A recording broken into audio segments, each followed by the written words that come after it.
Hello, so I just got off work about an hour ago, an hour and a half, ganon.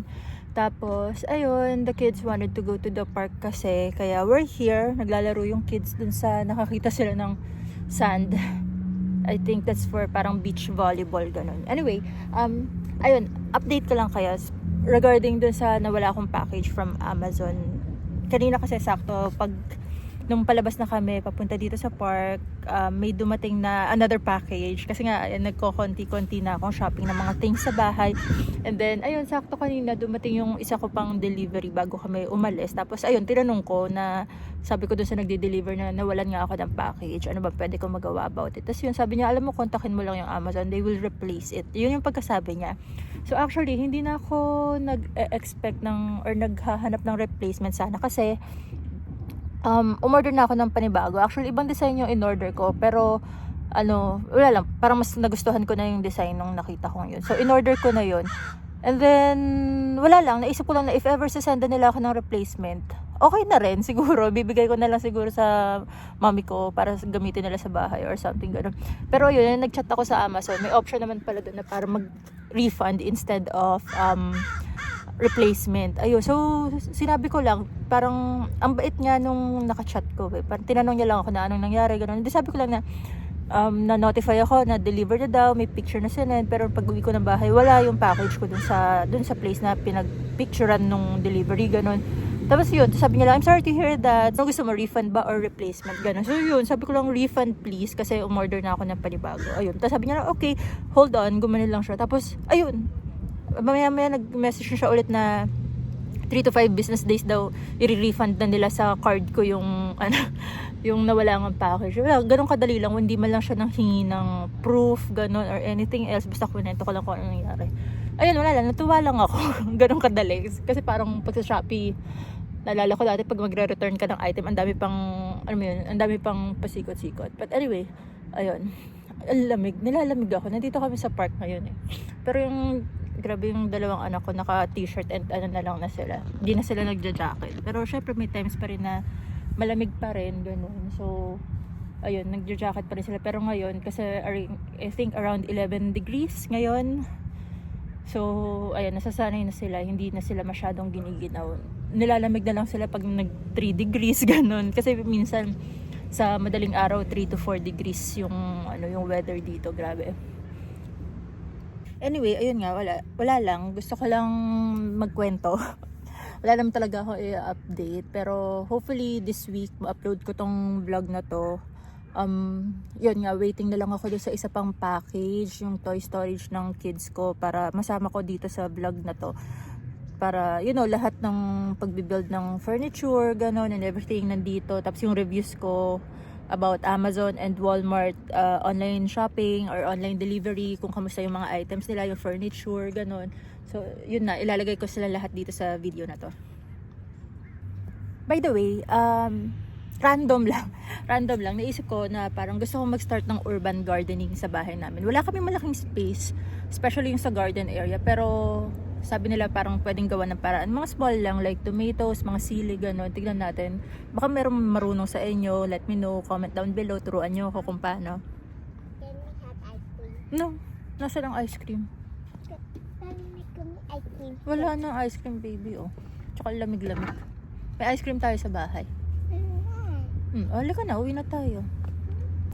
So, ayun. Dumating na nga yung other package namin kanina.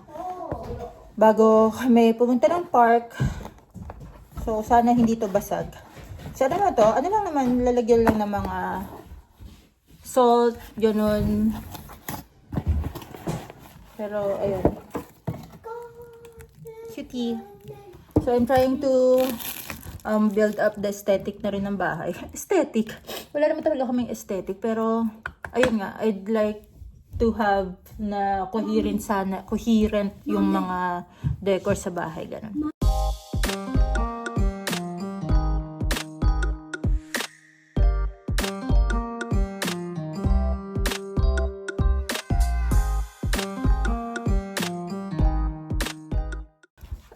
So dito sa kitchen namin, nag-team kahoy na lang ako.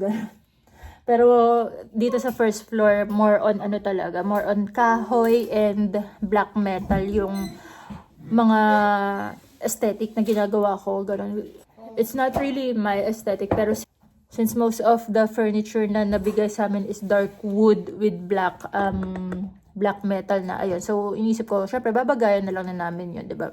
So, anyway, I bought these para lalagyan lang ng mga salt, peppers, yung mga ganon. Yun nga lang, wala pala siyang dito, yung seal. Pero, pwede na rin. Glass. Sana hindi siya madaling mabasag.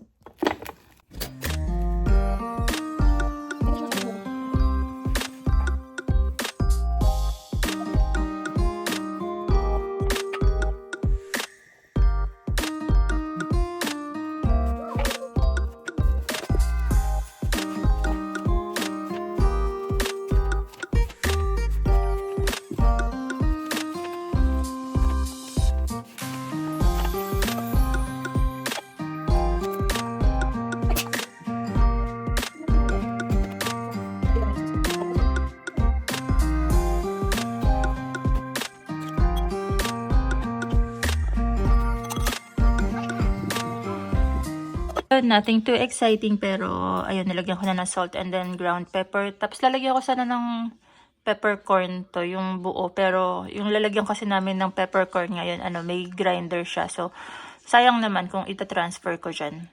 Pero anyway, ayun, bumili na rin ako ng bottles for our condiments. Tapos, yung lalagyan ng knife namin na yun, ayan, gusto ko ring palitan yan. Although, team kahoy siya. Pero ang kasi, ang takaw sa space, yun. So, papalitan ko siya nung nakatayo.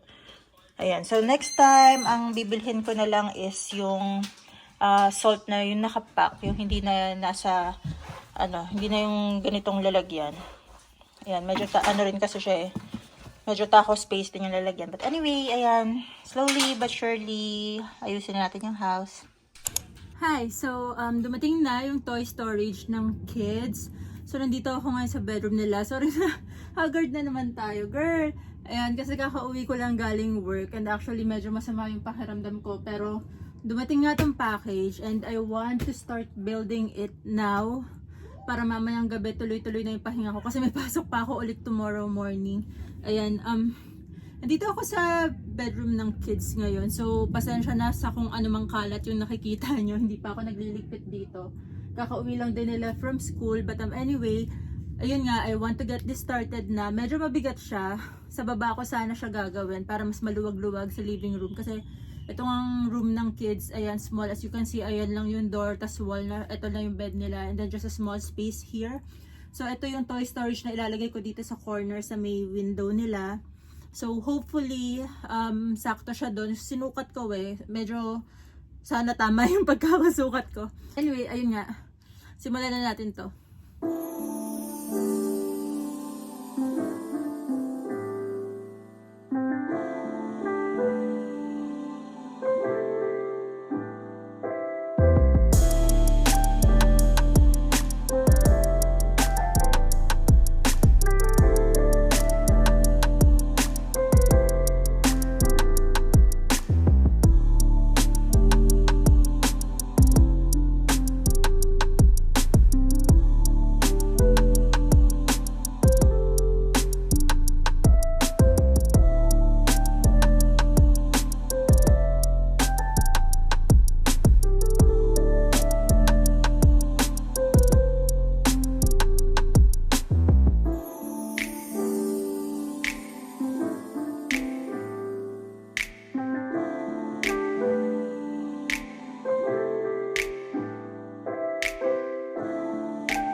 Abot na ako ng gabi. Pero here is the finished product. Itong black part is a chalkboard. Ayan. Tapos, this middle one is adjustable. So, pwede ko pa siyang taasan or babaan depending on what we want. Pero for now, dyan ko muna siya nilagay even spaces. And then, yan, for this part, malalim siya na bins. So, we were thinking of putting the plushies there. Ayan. It looks nice. Ayan, madali naman siyang buuin for a one person. Kayang-kaya. Medyo nahirapan lang ako dun sa mga paa. Ayun, pag uwi ng husband ko later, papasikipan ko na lang sa kanya yun. Kasi ngayon medyo wobbly pa. And ayun nga, I'm not feeling very well today. Pero gusto ko lang tapusin to. So, yung mga paa, hindi ko masyado nasikipan. But the rest are okay. Very easy to follow instructions. And yung wood niya is matigas din. Parang dito sa bunk bed. Although may parts na malambot. Kasi syempre, I think kailangan din maging ganun para madaling ma-screw yung mga locks niya. But overall, ayan, super cute. Ilalagay ko na siya dito sa side ng bed ng kids. So we can start decorating and cleaning up. Kasi I'm super tired na.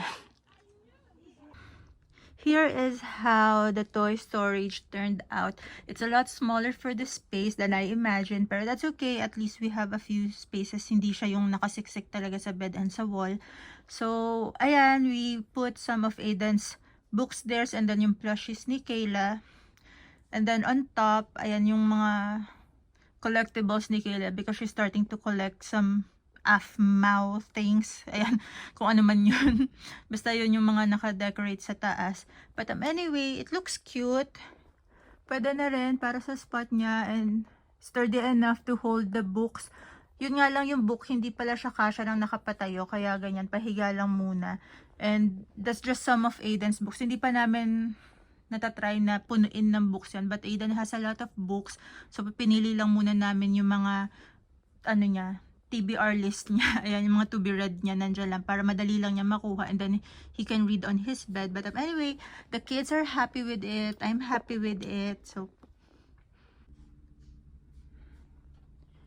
by the way, this toy storage, meron din siyang option na yung pwede mong i-hook sa wall right here. So, ayan, meron siyang kasama na pwede mong i-drill sa wall para hindi siya mag-stumble down, ganon. Pero it's sturdy naman, hindi naman siya aakyatan ng mga bata. So, hindi na lang na namin kinabit yung hook sa wall. But anyway, you have the option for it if you want to. But again, we're super happy with it. Super cute. So that is it for this vlog. I hope you like this one. If you have any other suggestions kung saan kami pwedeng mamili ng mga gamit namin dito sa bahay, comment down below, kwentuhan tayo, and I'll see you guys on my next vlog. Bye!